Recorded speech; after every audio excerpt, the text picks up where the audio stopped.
happened last night. Yeah, but I'm saying. And then DJ Nick Terrific.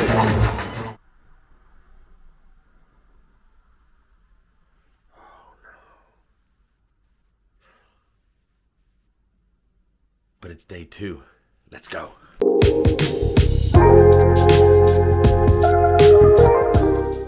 So as you can see, the end of the first day got a little hectic. So the start of the second day, me, my uncle and my mate, we went up to pitch in Bank. That's a runner right there. Simulator there for 2 hours, and the 3 of us got 18 holes around Pebble Beach. This is a great place to go, regardless of the time of the day. It's open early, and it was really just a great way to kind of free up the brain after what was a very, very long day the day before. As you can see, we're not professionals, that's for sure. But it was great fun. We started off, a couple of drinks, round of golf, and then we headed back over to Shadwell. It's only one stop on the DLR, so it's really not that far for us. And yeah, got off at Shadwell, walked back down through the park. I love this mural on this wall on the way as you're going through the park towards Tobacco Docks. And then we got there just as the gates had opened, and look at the queue. Unfortunately for these guys, they've got normal tickets. We did have early bird tickets, so it got us in a little quicker. But yeah, I mean, the queue is massive to get in, and rightfully so. I mean, this place is just a diamond of a festival. My favorite place to go every year. So yeah, without further ado, let's get back into some craziness for day 2. It only gets better from here.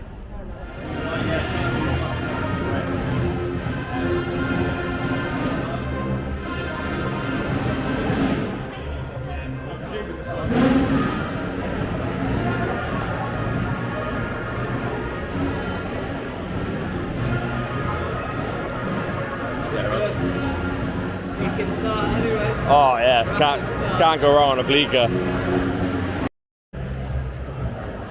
Bleecker are doing a 70-day dry-aged beef patty. And it's just a regular burger, but with extra aged meat, regular house sauce, regular onion, in a little, like a smaller bun, like a little slider.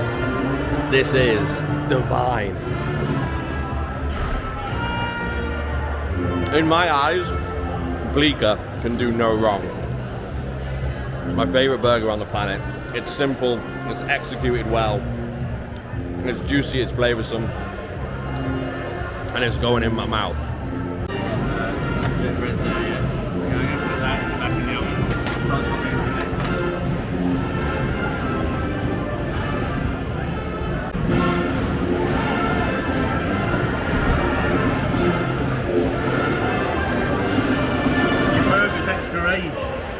Yeah, an extra half an hour. Next up is Andrew Corbin. He's doing a Balinese crispy pork belly with pork fat rice and pickled kale, and it looks really good. There's a lot of coconut. There's a lot going on there. A lot of spice, like super flavorful, super rich. And you got the crispy big bits of pork belly. That is like a massive bit of pork belly.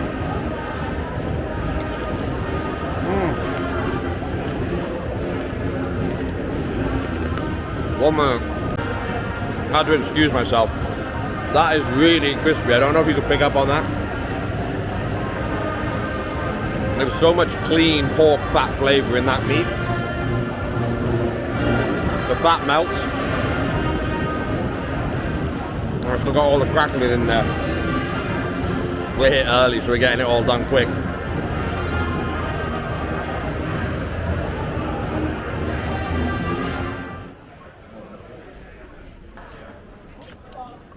As promised. Oh, thank you so much. No worries. Let me know when we can do it. Yeah. Oh, I'm just about to do it now. Ah.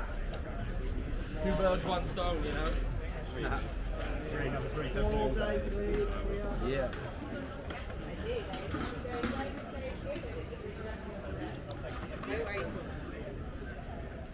gonna get the glow on my head from all the smoke from yesterday. So much nicer with no gazebo. You know when it just goes through and my neck's going already. Yeah, and it's going to be like, they say there's going to be showers, so you might get the odd bit of cloud, but I feel you're paying with that. The gazunda's ready, is it? Eh? The gazunda's ready. I know they made us take them down. So they've been up and down twice already. Oh, really? Yeah. Living the dream.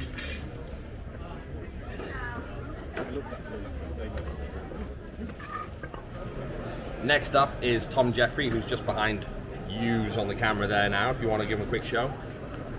So I've known Tom for a few years now, and he does amazing, amazing Cambodian food from his pop-up kitchen called Barang. Hopefully after this, he's going to have a brick and mortar place or somewhere that he can have a full-time residency. So he has got a sour Cambodian sausage, loads of fresh herbs, loads of nuts, nice little bit of seafood salad, salad here.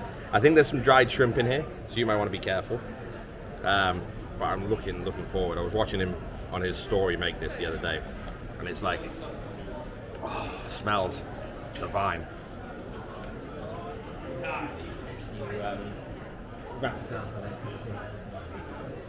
Snap of that sausage is incredible. There's a coarse texture, so there's a good bite, good mouthfeel in there. Loads and loads of spices, lemongrass. There's a little bit of chili on the side to have as well. Let's get it all together like the guy told me.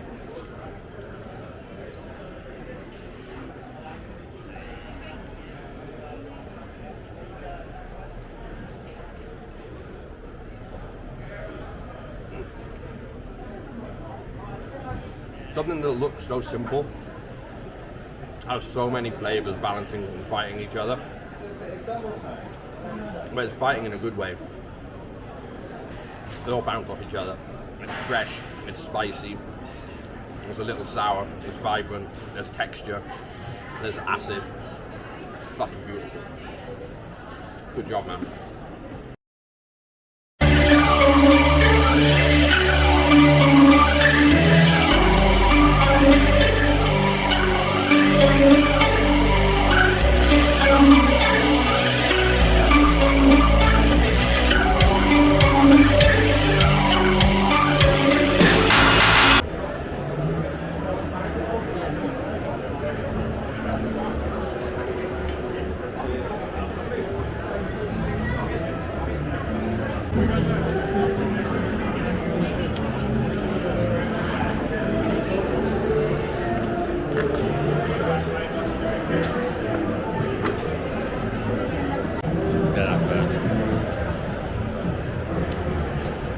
Next up is Sagadi.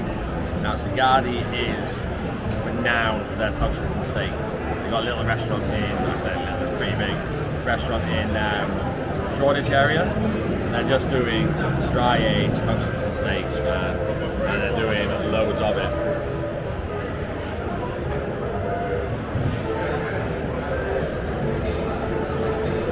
Tender, fatty, funky. Sauce is like a tomato base. That's it. Really sweet. A little bit of crispy bone marrow on there as well. Baby leek. Don't need to eat the leek. Crunchy fat. Funky meat. Fucking delicious. Go all the way around.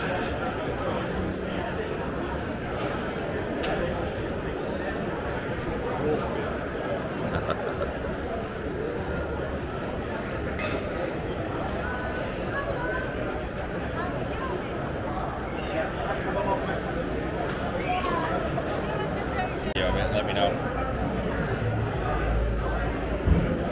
So next up is Butcher Farrell and Tim Allen, not the actor Tim Allen. They're doing a heritage lamb chimichurri breast with baba ganoush.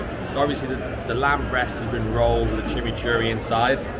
Baba ganoush is underneath, and they got some pickled or like salted cucumber there. Now I'm a sucker for lamb, and lamb breast is probably my favorite cut. So this has got me very excited to the point where I'm going to probably put half of it in my gob in one go. Just shut me up for a minute.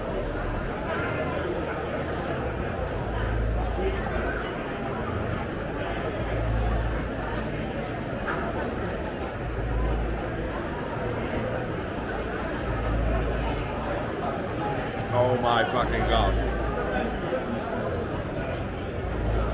That is tender. And obviously with lamb breast it's quite fatty. But they've cooked this for so long that all that fat has rendered and you're just left with really flavoursome meat. Chimichurri is amazing. Baba ganoush and the cucumber. Well seasoned. Loads of herbs coming through in that cucumber, spring onion.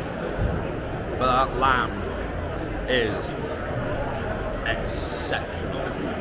I'm going to say that this, so far, still got a lot to eat, but so far, I think this could be my favourite dish of the weekend.